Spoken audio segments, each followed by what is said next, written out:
action is important, but the intention is more important.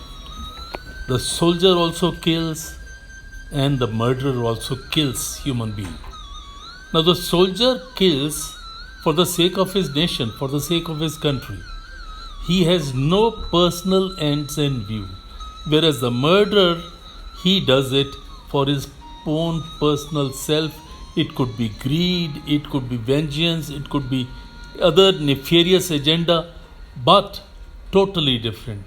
Though at the battlefield, Arjun feels that he is killing his own relatives.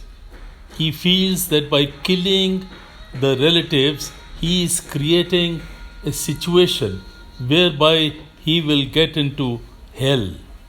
Because killing human beings, a life which has been given by Lord the Almighty, is not recommended, not advised in any scriptures. So he decides, he wants that he will not fight. This is what he explains to Lord Krishna, that there is no use, there is no desire of his to fight against his own relatives, to kill them. Further, he thinks that he is only doing it for his own land, for his peace of kingdom, for his own comforts. He does not realize the importance of duty. What is his duty? In fact, he does not consider that it is duty to fight. Forgetting his duty as a Kshatriya and totally down with emotions of his own near ones, attachment with his own gurus, elders. So he says to Lord Krishna that he will not fight. He will not fight under any circumstances. Even if Duryodhana and his men kill him, he would rather be killed rather than killing those people. It is here that Lord Krishna explains to Arjun that he has to perform his duty without attachment to the results. He doesn't have to bother whether he wins or he loses.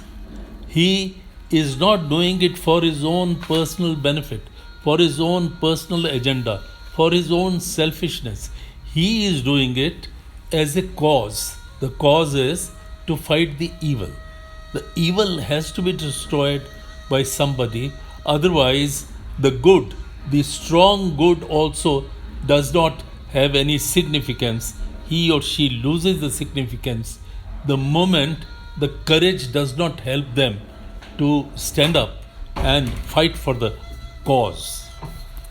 It is here that Lord Krishna said, Arjun, you lament for people unworthy of your sympathy. Still, you talk like a scholar. But let me tell you that knowledgeable people neither mourn for those who are dead nor for those they lament who are alive. What is the reason? Neither it is true that at any earlier time I, you, or these kings did not exist, nor that in future we will lose our existence. Just as a human being is first a child, then he lives in his youth and finally becomes an old person. Likewise, the soul also changes body. It leaves one body to acquire another. In these circumstances, patient and steady people are not disturbed at all, nor they feel sad.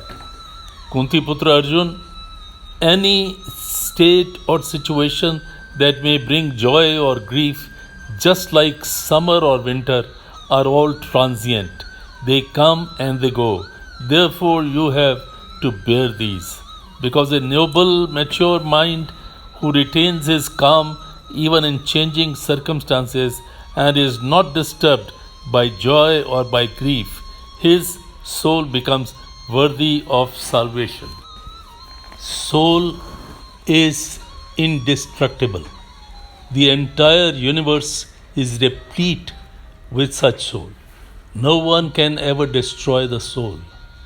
But the bodies, that come to embody the unperishable and perpetual soul are all transient and perishable. Therefore, knowing the perishable nature of human body, Arjun, you must fight the battle and perform your duty because it is fight against the evil. Whoever thinks that the soul can be killed or the soul can kill anybody does not actually know the truth. There cannot be time when this soul is born, or there is not any time when the soul dies, because the soul is everlasting, deathless, and eternal. The body may die, but the soul cannot, and the soul is ageless, permanent, and originless. Lord Krishna says, Arjun, even if you believe that the soul takes birth and dies, even then you should not grieve. Because according to that belief, anyone who is born must die, and the one who dies must be born again. And you must not grieve considering the unchangeable nature of the life birth cycle. Arjun, all beings were invisible before birth and will become invisible even after death. Only during the period between the birth and the death they are visible. Where is the question of lamenting? Where is the question of feeling sad about this?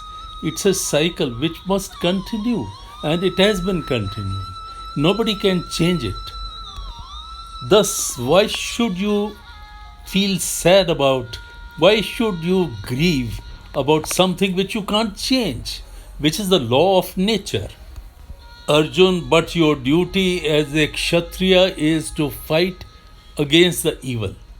It is necessary for you to fight against the evil because only those who fight against the evil are safeguarding those who are noble and those who are peaceful and don't want to disturb anyone. Therefore, Arjun, now it is your duty that you must perform. Get up, fight the evil, because that is your duty. You don't have to be attached with the results. You don't have to think whether you will win or you will lose. The soldier at the border, he does not think. He does not hesitate to kill the enemy because it is the only job that he is there for. Just as the soldier fights and kills the enemy, soldier kills the enemy. Likewise, you have to fight and kill your enemies, kill the evil. That is your duty, and you must perform your duty.